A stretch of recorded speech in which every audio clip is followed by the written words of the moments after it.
said, you know what? Instead of asking for a mortgage, I'm going to offer a mortgage. Let me repeat that. Instead of asking to borrow money, I'm going to offer the opportunity for somebody to invest. If you're a real estate investor and are wondering how to raise and leverage private money to make more profit on every deal, then you're in the right place. On Raising Private Money, we'll speak with new and seasoned investors to dissect their deals and extract the best tips and strategies to help you get the money, because the money comes first. Now here's your host, Jay Conner.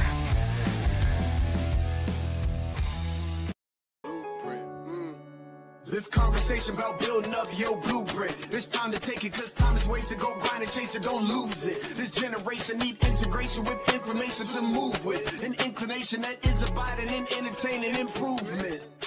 Hey, what's going on, Blueprint Nation? Welcome to another dope episode of the Respect My Blueprint podcast, where we bring awesome guests on the show that gives you the blueprint on how to do shit around here, okay?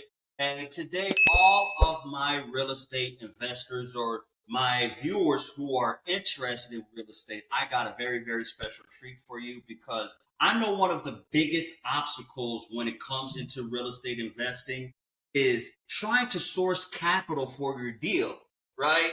You know, getting money for a real estate deal is typically the biggest hurdle, the biggest thing that a lot of people are facing. But what if I told you, you can bypass the banks? You can go ahead and not experience the hardships or break down some of the myths and misconceptions you may have as far as getting into your first investment property. What if I even tell you there's strategies out there you can get into real estate investing for little to no money? All right. So I know you, for my real estate investors out there, you're going to be super excited about today's show, because we have an extraordinary and an expert in this field that's going to go ahead and share with us some of these gems. And he doesn't just beg big banks, okay? What he does, he bypasses them, like I said, all right? Known as the private money authority, my guest today has turned rejection into millions, raising $2 million in 90 days without any bank, credit, or hard money lender, believe it or not, ladies and gentlemen. So if you're tired of deals, if you're tired of watching deals slip away in your fingertips because of dealing with cash, well, guess what? This is your wake-up call today, as this is the episode we're going to go ahead and break down some of these myths and barriers. My guest today is here to drop the real blueprint to funding freedom in your next real estate deal. So without any further ado, let's go ahead and welcome my guest today, Jay O'Connor. How you doing today, Jay? Wesley, I'm doing fantastic, and thank you so much for inviting me to come along, talk about my favorite topic that I'm so passionate about, and that's private money for real estate funding. And the reason I'm so excited about it is because private money's had more of an impact on my real estate investing business than any other strategy I've employed. When I first started raising private money all the way back in February of 2009, my real estate investing business tripled in the midst of all those foreclosures, tripled in the midst of banks not loaning money, hard money lenders not loaning money. But because of private money, my business tripled. And you know what, Wesley? Jay Conner has never missed out on a deal since that time for not having the money.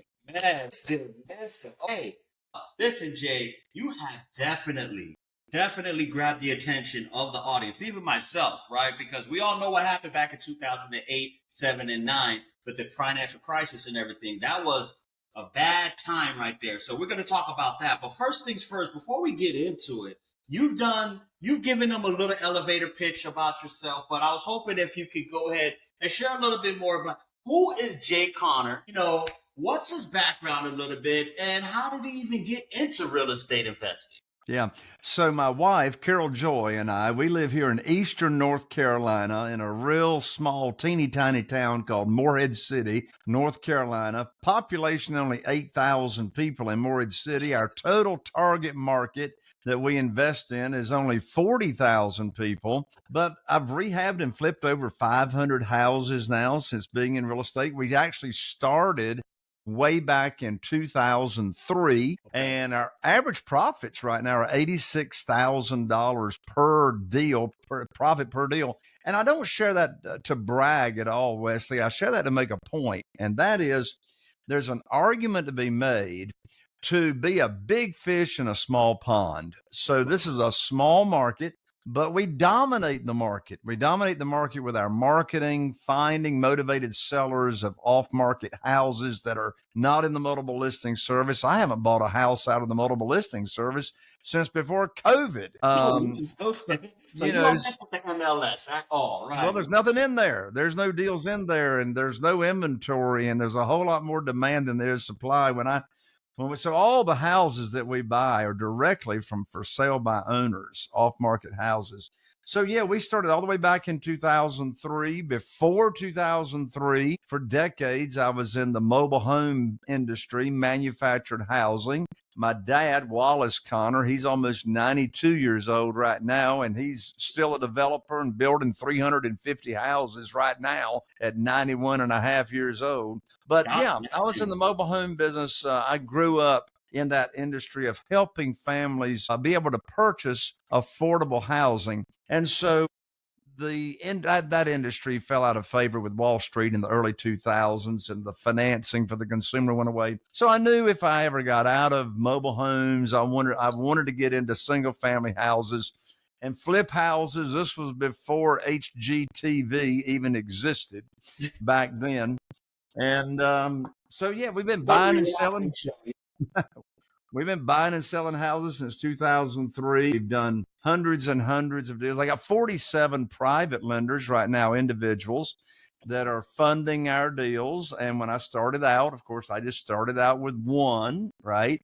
And it grew from there. My first private lender, I got $500,000 from that private lender. But I tell you what makes this world so different for me and the way I go about raising private money. You know what's interesting, Wesley? I've never asked anybody for money. Ever since I started attracting money, funding back in 2009, I've yet to ask anybody for money, and I've never pitched a deal. Hey, look, Wesley, I'm going to take a little risk right now, and I'm going to ask you a question. I think I know the answer to it, but I'm going to ask you anyway. Have you ever heard the guru stand up on stage instructing real estate investors, and he or she said something to this effect? Well, just get the deal under contract. The money will show up. I want to throw up. That's the stupidest thing I ever heard in my life. I mean, you get a deal under contract, is a box of money just going to fall out of the sky and land on your front door? The money's going to show up? Or has money got legs? Is it like go chase you around and say, oh, you got a deal, let me give you some money? That's stupid. And so it only makes sense to me. The money comes first. Get the money lined up. There's always deals. There's always going to be deals. And once you got the money lined up, and Wesley, I'll share with you and your audience how I never ask for money, how I never pitch a deal. And I got a big problem. I got more money, private money available than I can use. And I'll share how that works. But just think about how many more offers a real estate investor is going to make when they got money, hundreds of thousands of dollars, burning a hole in your pocket, ready to make offers. Now you're talking our love language here, right? Okay, yeah, absolutely. Now, well, for first of all, because you're right, I've seen, and you know who is very, very famous for that phrase that you mentioned there is wholesalers, right? Wholesalers will teach you that just get it under contract. Don't worry about that. You could sell the contract and whatnot. But you know what, Wesley? For a wholesaler to be successful, if they're smart, they do get the money lined up first by having a list of all cash buyers. Well, for a wholesaler, that's where the money is, an all cash buyer. And a wholesaler that's been trained correctly or taught, the first thing you do is build your buyer's list. Build your all cash buyer's list. So then when you got a deal under contract, you got somewhere to assign that to. But this world of private money, speaking of wholesalers, Wesley, this world of private money gives the wholesaler the option to stay in a deal if they want to, right? They can assign whatever contracts out they want to. But, if you're listening to Wesley's show here and you're a wholesaler, and if you've done any deals, assign contracts, I can almost guarantee you've done some deals that you thought to yourself, boy, I know this deal's going to profit $60,000, $70,000, $80,000. And if I had the money to stay in this deal, I'd stay in the deal. Well, guess what? With private money, it gives you the option to do whatever you want to do. Now we all have experienced the 2008, 2007 crisis, right? Where, foreclosures was going rampant through the subprime lending and everything. Banks, they've tightened their belts. They wasn't loaning out. Lehman Brothers collapsed and everything. So obviously that was the moment that forced you to pivot into private money. Oh, right? Yes. I remember the conversation like yesterday when my banker cut me off over the phone. I remember exactly that conversation. I remember what he said. I remember what I said. But yes, I remember when it happened, what happened, the conversation, and then how that led me to private money. Yes. So first of all, how difficult is it to obtain private money? Because this is an obscure world for a lot of individuals. So if you could sort of break that down a little bit, because I want to, and by the end of this episode, to educate the audience that attracting or sourcing private money is really not that difficult from what I'm understanding, right? It's super easy, super simple. However, it's very difficult, and the real estate investor will never attract private money until they own the real estate between their ears first. So what am I talking about? I'm talking about mindset. Talking about mindset, right? I mean, in this world of real estate investing, it's 95% mindset anyway. I mean, yes, you got to have the knowledge, you got to have the tools, you got to have the know-how, but there's a bridge between knowledge and implementation. And that bridge is called the right mindset. So let me first break that down, what I mean by that. When I first was getting ready to attract private money, I made a decision right up front. I'm not chasing, I'm not begging, I'm not selling, I'm not persuading anybody. I'm not going to try to talk anybody into anything as far as loaning me money. And I also decided I'm not going to pitch any deals. I want the money chasing me. So how in the world could I go about doing that? So here's the first thing I did. The first thing I did is I said, you know what I'm going to do?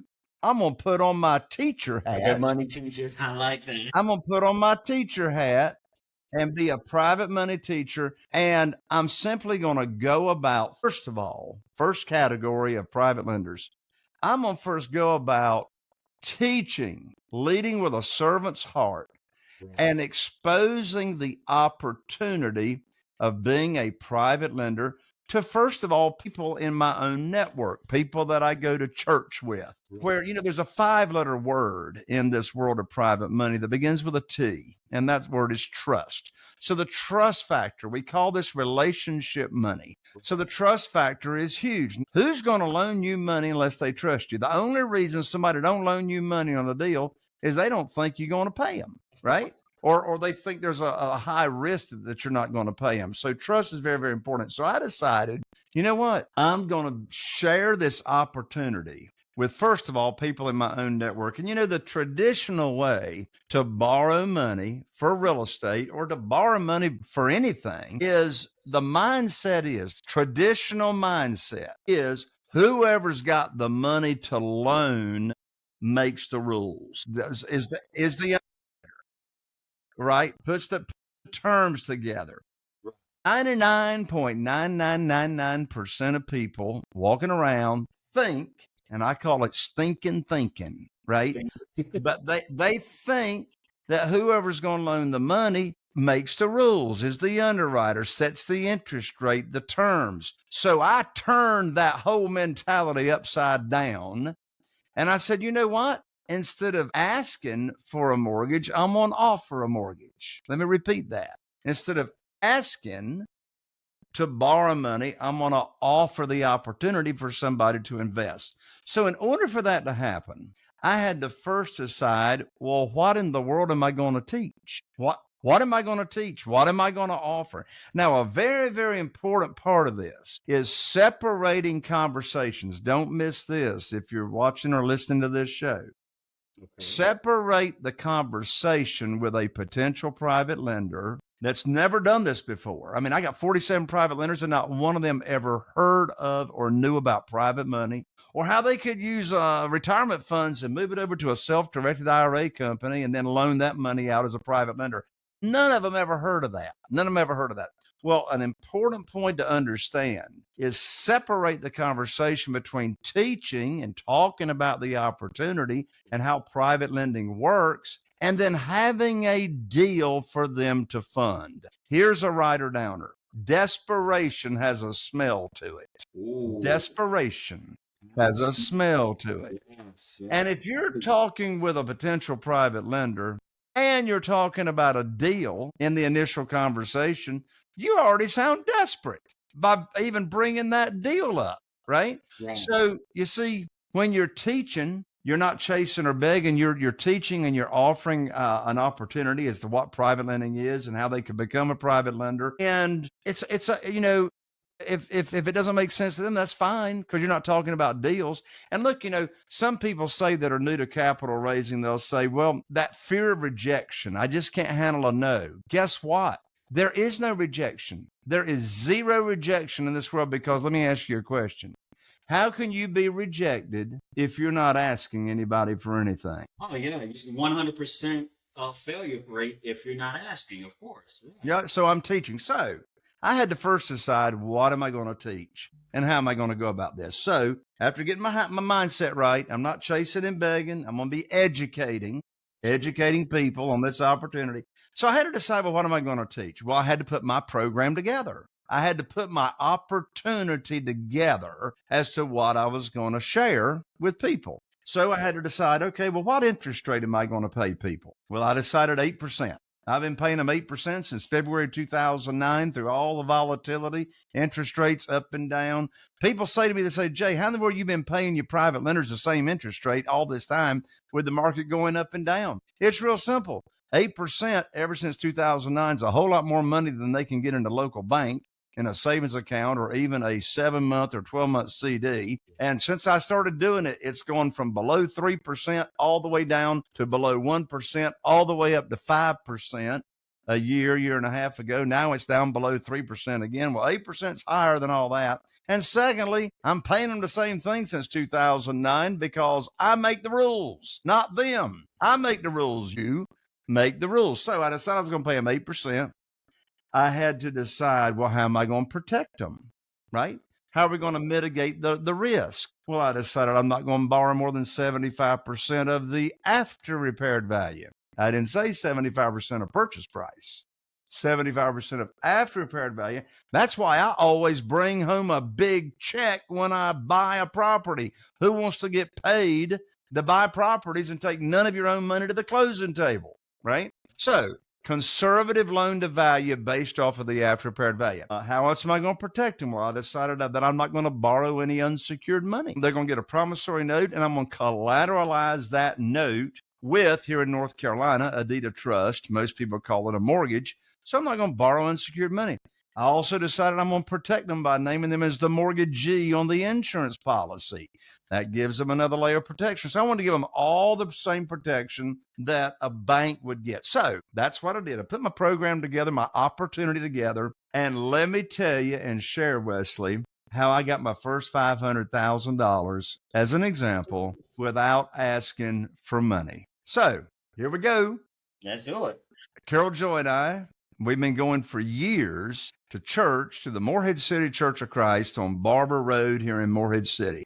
And a gentleman by the name of Wayne and I had known each other for quite a while. And so we're going to Bible study on Wednesday night at 7:30. And I walked in the foyer. I'm looking for Wayne, and there he was. So I walked up to Wayne, and I said to Wayne, Wayne, I got something I want to talk with you about confidentially after Bible study. Have you got a few minutes? He said, sure. So Bible study's over. We walk down to the nursery. We walk in the nursery and shut the door. Here's exactly what I said to Wayne. This is exactly what I said to Wayne.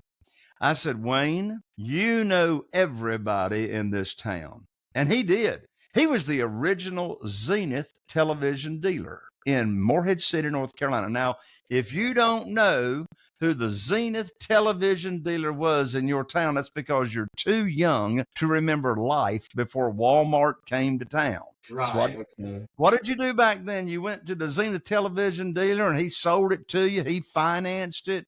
He actually would come to your house and repair your TV instead of you throwing it in the trash and going back to Walmart and getting your next 64-inch screen for $299. So anyway, Wayne knew everybody. He was well involved in the Rotary Club. So back to what I said to Wayne. I said, Wayne, you know everybody in this town. And then I said something right after that is a very magical phrase. And then that's when I said, Wayne, I need your help. There's a writer downer. I mean, God created us to help people. Most people want to help other people. I said, Wayne, I need your help. I said, I've now opened up my real estate investing business by referral only to people that I know and trust. And here's what I need your help with. When you run across somebody that is complaining about the low interest rates in the local bank and losing money in the stock market, would you refer them to me and I'll let them know how it is that they can earn insane high rates of return, because that's what I'm now paying. Well, what do you think Wayne said? Wayne looked at me and he says, well, now, Brother Jay, what you got going on there? And I said, well, are you saying that you and your wife might be interested in participating? He said, well, I might. I said, well, why is that? He said, because I'm losing money in the stock market and I'm not making much money at the local bank.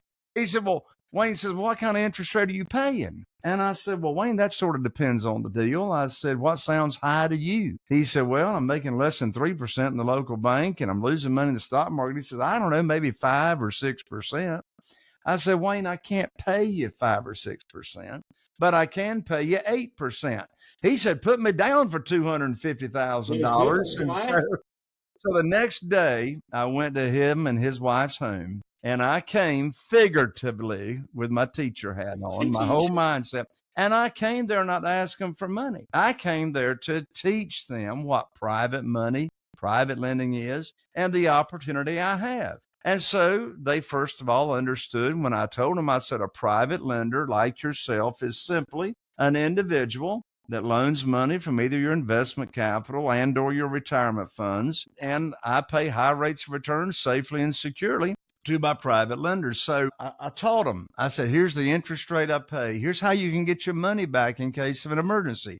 Here's how you're protected as a lender, etc. And so, and I'm not bringing up any deals. I'm not talking any deals. Well, you haven't brought any deals up. You just no deals. Opportunity, right? No deals. And so by the end of that conversation and 2 cups of coffee, that became $500,000. Double. That they wanted to invest. And so here's what I told them. I said, y'all, I'm going to put your money to work for you just as soon as possible. I'll call you up when I got a deal for you. And they said, okay. So about a week went by, and Wesley, you know what I did? I called them up with what I call the good news phone call. The good news phone call. Everybody likes good news, and like you say, they like love language, right? So I'm going to share with you, Wesley, you and your audience right now, the exact script as to what I say in the good news phone call that gets all my deals funded 100% of the time. So let's do a little setup here. The best way I can illustrate this is, Wesley, for you and me to do a little role play here. And so let me do the setup. Let's say hypothetically that you and I go to church together. And let's say hypothetically we've known each other for some time and we've hung out together and, we have a relationship and we like each other. Let's also hypothetically assume that you worked for an employer that you no longer work for. And let's say you still got a 401k with the plan administrator at that previous employer, and you're not happy with the volatility. I mean, that 401k is in the stock market and you're not happy with it. And let's also, I want something a little more stable. You want something stable, you want a reliable rate of return instead of the volatility. And let's also hypothetically assume I've taught you about my opportunity, and you like it. You like the 8%. You like how you're protected. And let's also assume I have already introduced you to the self-directed IRA company I recommend. And let's assume you've moved that $150,000 that you had in that 401k over to the self-directed IRA company, and you're waiting for the good news phone call. Because I told you I'd call you up when I got a deal for you to fund. So I call you. So that's the setup. So I call you up, you answer the phone, we have a little chit chat. And then here's exactly what I say in the good news phone call. I say, Wesley, I got great news for you. I can now put your money to work. I've got a house in Newport, North Carolina with an under contract to purchase with an after repaired value of $200,000. Now, the funding required for the deal matches up to what you have to invest. The funding required is $150,000. Now, closing is going to be next Thursday. I'll need for you to have your funds wired to my real estate attorney's trust account by next Wednesday. I'm going to have my attorney email you the wiring instructions to their trust account. That's the end of the conversation. The most stupid thing I could do is ask you, do you want to fund the deal? Of course you want to fund the deal. And here's 3 big reasons why Wesley wants to fund my deal. Number 1 reason Wesley wants to fund my deal in this example is because, for goodness sakes, he trusted me to move his $150,000 over to the self-directed IRA company. He wouldn't have done that, unless he trusted me and he liked my recommendation, right? So you see, in that initial conversation with Wesley, I become his trusted advisor as to how to get high rates of return safely and securely. So that's number 1 reason he trusted me. He moved the money over to the self-directed IRA company with no deal attached to it yet. The second reason Wesley wants to fund my deal is he knows I'm not going to bring a deal for him to fund unless it matches the criteria of the opportunity that I already taught him. Did you hear the numbers that I said in the script? I told Wesley I've got a house under contract with an after repaired value of $200,000. I told him the funding required for the deal is $150,000. That's 75% of the after repaired value. And the third reason Wesley is dying on the vine to fund my deal is because he's not making any money until I put his money to work. I'm not paying him any interest until he is funding a deal with his retirement funds. Those are the 3 big reasons why Wesley cannot wait to wire those funds to my real estate attorney's trust account. Makes sense. And that's absolutely, and it makes sense. I love how you just simplify it. It's not overcomplicated. You're not saying, well, we need to go ahead and speak with the escrow, title, and XYZ, go send this documentation. It's literally the trust is, well, first, like you said, the mindset, right? You educate, you inform, then you are able to go ahead and say, hey, listen, all right, when I find a deal, then I'm going to bring it to your attention. And then you find something that fits in the parameters. It's really a 1, 2, 3 step blueprint. And I love that about that approach there, right? So my next question is, wow, so these are, and can anybody be a private money lender? Is this somebody that, like you said, Wayne from your church? Can it be Carol from your coworker? Can it be, your colleague that you went to school with? Can it be typically anybody that could be a private money investor? Yeah, I'm glad you asked that question, and here's why. At my live events, at my private money conferences, live events, one of the sessions that I always do is I bring a dozen or so private lenders of mine and Carol Joy's to the event, and I interview them in front of the audience. And the biggest takeaway that the audience gets at my private money live events is that these are ordinary people. Wow. I mean, of the 47 private lenders I've got retired school teachers. I've got law enforcement officers. I've got military people. I've got civil service workers. I've got an engineer. These are just ordinary ordinary people that never heard of this opportunity until we exposed them to the opportunity by teaching it. And they were all looking for a higher rate of return that was safe and secure. So in answer to your question, can anybody be a private lender? Well, guess what? I've even had 2 minor children be private lenders because they inherited money from their grandparents after their grandparents passed away. And the parents didn't know what to do with that inheritance money and didn't want to get just a little bit of money in the local bank. And so their parents knew that I had this private lending opportunity. So the minor children became private lenders. So, yes, anybody that can fog a mirror that's got either, liquid assets or retirement funds that they're not happy with can be a private lender. Wow, okay. So this is great because this now lets the audience know, hey, if I want to become a private money lender, there's really no type of special education or formal training that needs to go. They would need to undertake in order to do this, right? Okay. So now let's go to the consumer side, right? I'm somebody.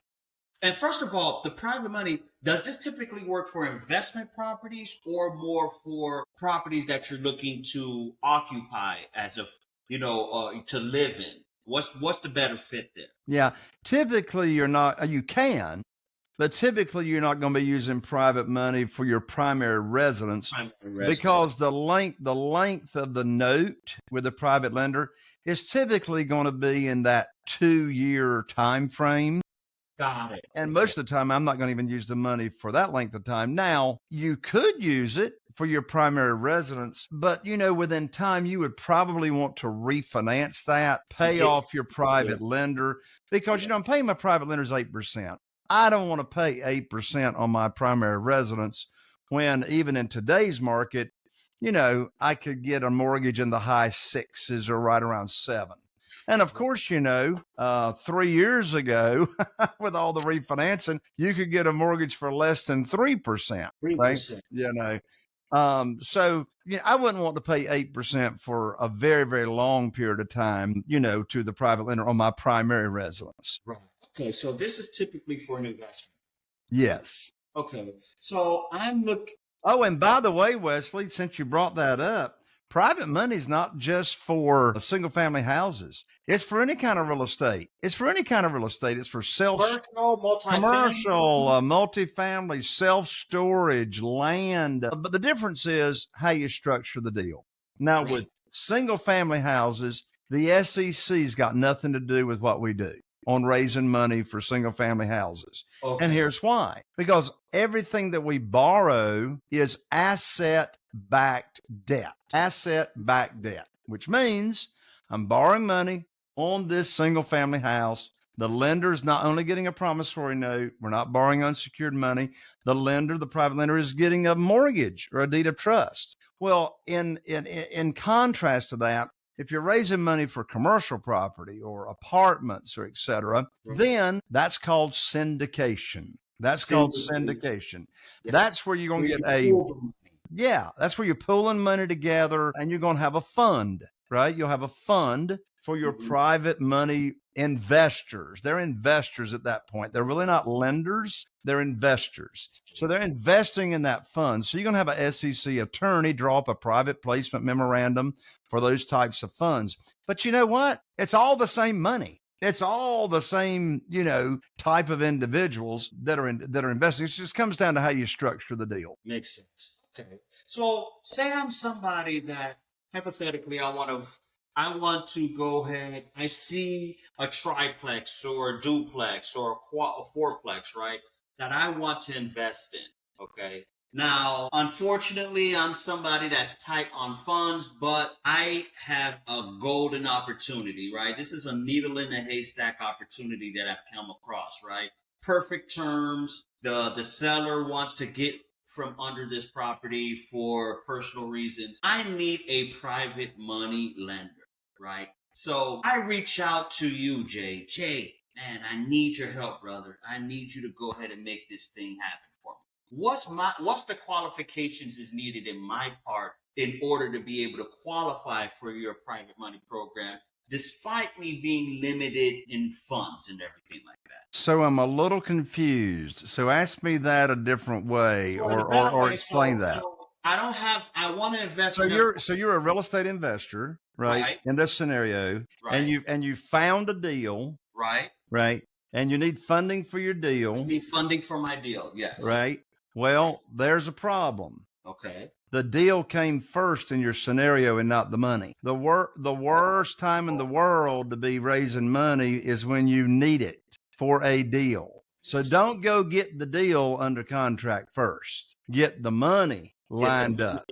Get the money first, right? So you've already got a verbal pledge, a verbal commitment from your private money lender or private money lenders. Then you call them up with the good news phone call with that deal you've got under contract, right? So that's a perfect example or question as to why you don't want to be having a deal under contract and now you're looking for money. I get it. Because if you've got a deal under contract and you're looking for money, now you're pitching the deal, right? Right. That's when the desperation. That's when the desperation sets in, right? You mentioned that earlier. Yeah, so that's why we want to have the money verbally pledged, waiting for the good news phone call when you get that fourplex under contract. Because like you said, the deals are always in abundance. You Always deals. Get the money lined up first. I see what you're saying. Okay. All right. So that is the initial first step, getting the money lined up. And now let me ask you a question. So if I'm looking to get the money first, what's the best strategy to do so? Would I just come to Jay and his program, Unrolled in Your Mentorship, and say, hey, Jay, you're the one with experience on this. Can you help me be able to go ahead and source private money? Yeah, a great way to learn how to raise private money very, very quickly, the way I do it, is if you're listening to this show and you want to start raising private money, what's the first thing you should do? The first thing you should do is let me give you a gift. And what in the world is that gift? And the gift is I'd love to give you my best-selling book, which is called Where to Get the Money Now. This is not an ebook downloadable. Yes, the post office is still in business. I'll express mail this book to you. It's called Where to Get the Money Now. Subtitle, How and Where to Get Money for Your Real Estate Deals Without Relying on Traditional Lenders or Hard Money Lenders. I'm even going to include 2 tickets valued at $3,000 to my Private Money Conference live event. I'll include those 2 tickets. And the book is $20 on Amazon, but don't spend $20 on Amazon. Let me just give you the book. You just cover shipping. And I'll autograph the book. You can pick up my book at www.jayconner, and I'm an ER, not an OR. So www.jayconner.com/book. Again, that's jayconner, jayconner.com/book. And of course, Wesley, I have that in the show notes as well. Of course. So, and of course, ladies and gentlemen, I highly encourage you to pick up the book because as you can see so far, Jay has dropped tremendous gems as far as being able to source private money. As you can see, he's the guru when it comes to seeking private money. But I'll have a couple questions before we wrap up, Jay. So typically, how long does it take to line up private money for a deal? Because is it typically 30 days, 60 days, 90 days? What's the strategy on the timeline? Yeah. So the first thing to do is, and by the way, in my book, I lay out exactly what my program is, my opportunity is that I offer new private lenders. So all that is in the book. So the first thing you got to do is learn what it is that you're going to teach, right? That you're going to offer, right? People the opportunity. And I have many, many members in my private money community, my students that raise hundreds of thousands of dollars in less than 30 days. As I shared my story with Wayne, I got $500,000 committed in less than 24 hours of even mentioning what this, opportunity is. But you got to know what it is that you're going to, what is it you're going to teach. So realistically, 30 days ish. 30 days ish. Okay. And typically the investment timeline for the lender, you says 2 years. This is not a long term or not a 10, 15-year conventional mortgage or anything. Two years. And after that, the investor, they're going to refinance out of the deal to something more conventional. Right? Well, typically, I don't even use the money for 2 years. Now, by the way, you can do it for more than 2 years. I mean, whenever I have a private lender loaning me money on a deal and they're using their retirement funds, I'll just go ahead and set the term for 5 years on that, because a lot of times I'll sell houses on lease purchase or rent to own, and I'll help people and families get ready for a mortgage so they can cash me out. But if I'm doing a flip, typically I'm in and out of that, within 9 months or whatever. So I'll pay the private lender off when I cash out of the deal, and then I'll reinvest their private money on the next deal. Mm-hmm. So that's one thing about it. Once you have a private lender, you get to use that money over and over and over and over again on deal after deal after deal. Wow. So that 8% begins to compound. So that 8 turns into 16 and so on and so forth. Am I right? No, it's an APR. It's an APR. So it's an annual percentage rate. However, you're right, Wesley. They take that money, the interest they've earned a lot. Now I've got some private lenders that are living off of that interest income. It supplements their income. But other private lenders that are using their retirement funds, all that interest they earn goes back into their retirement account. Now they reinvest the principal amount plus the interest they've earned. So yes, in that case, it is compounding for them. So here's another question. Now, you mentioned that's a strategy that has become very popular with a lot of real estate investors like Grant Cardone, which this became very popular under the Jobs Act under Obama, where he allowed for syndication, right? So, and you mentioned when it comes to syndication, you are transitioning instead of a private money lender to your investors. You have a pool of investors. Which strategy is more beneficial or advantageous? Is it being a private money lender or an investor part of a syndication deal? Well, as a private lender with single family houses, the private lender has more protection than an investor in a fund. Because if a private lender, or when a private lender is loaning money on a house, if they don't get the return, if the borrower, the real estate investor, doesn't pay them, the house does. That's their legal recourse. The house is the collateral, right? Yeah, the house is the collateral, right? So if they don't get their money, then their legal recourse is they can foreclose just like a bank. That's why we give them a deed of trust or mortgage. So they get the property. In contrast to that, an investor that's investing in a fund, all you got is a piece of paper with no guarantees. Ooh, I see what you're saying there. Okay. But so you would direct the average person, like we talked about Wayne from the church or Alice from the coworker, and the best bet to start off with is becoming a private money lender with a single family home, is that gives you the ultimate protection. Yes. Particularly when you're protecting your private lenders the way that I am. And all that's in the book. All the protection that you give your private lenders, all that is laid out in the book. And of course, your real estate attorney draws up all the documents. And now here's a final question. Do you deal with strictly private? Do you deal with properties and strategies in your area in North Carolina, or you're nationwide with it? Yeah. The properties that I actually invest in are all right around here in our area. Awesome. But this is a strategy that is universal. That doesn't matter if you're in California or in Florida, East Coast or West Coast. This is applicable anywhere in any market, correct? Absolutely. It works wherever there are houses. Okay. Awesome.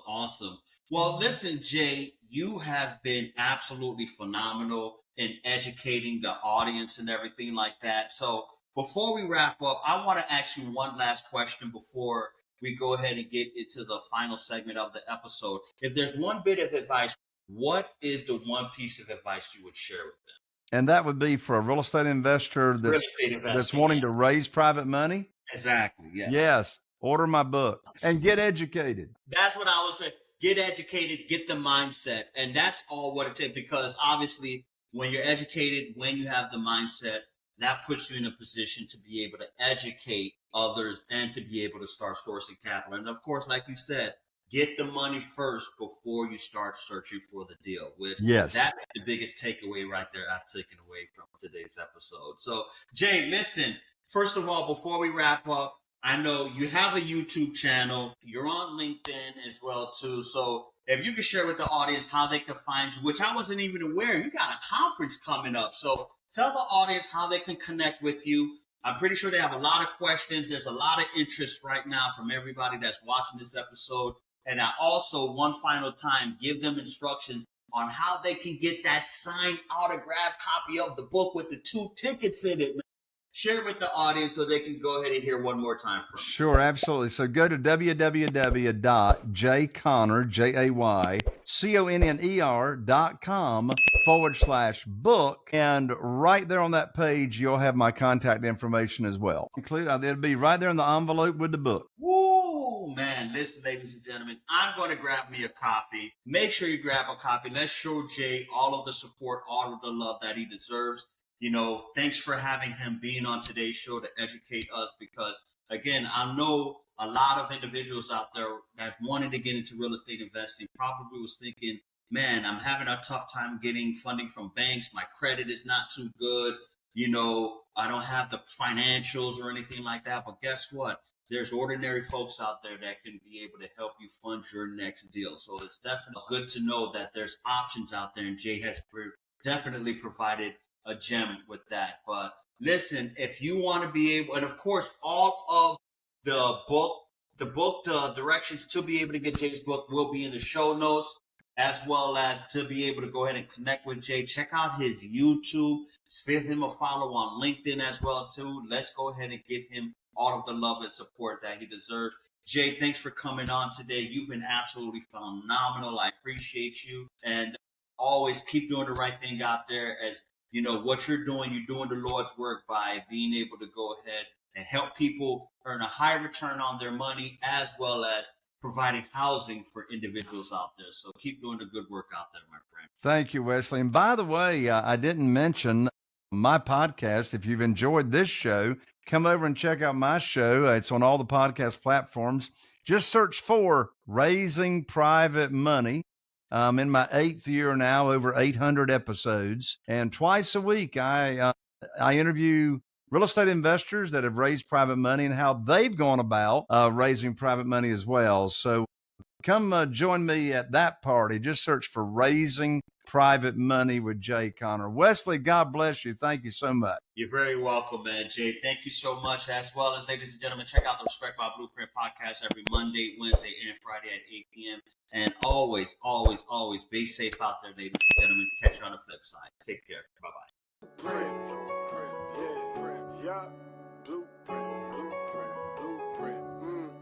This conversation about building up your blueprint. It's time to take it, cause time is wasted. Go grind and chase it, don't lose it. This generation need integration with information to move with. An inclination that is abiding in entertaining improvement. Yep, Wesley Paul with Blueprint. His guests are exclusive. Get on and tune in and then learn some new tips about credit, finance, investment. A nice chance to get rich and buy land. Flip it, quick 9 bands. Learn all the skills from Wesley did it. Learn how to build successful business. Run up a mill and get the digits. Run up a mill. Look, safe place where guests are speaking. Based off financial freedom. All facts, no cap, believe it. Podcast, you have to see it. Are you feeling inspired by the knowledge you gained in this episode? Then head over to jayconner.com/moneyguide. That's jayconner.com/moneyguide and download your free guide that shares 7 reasons why private money will skyrocket your real estate investing business right now. Again, that's jayconner.com/moneyguide to get your free guide. We'll see you next time on Raising Private Money with Jay Conner.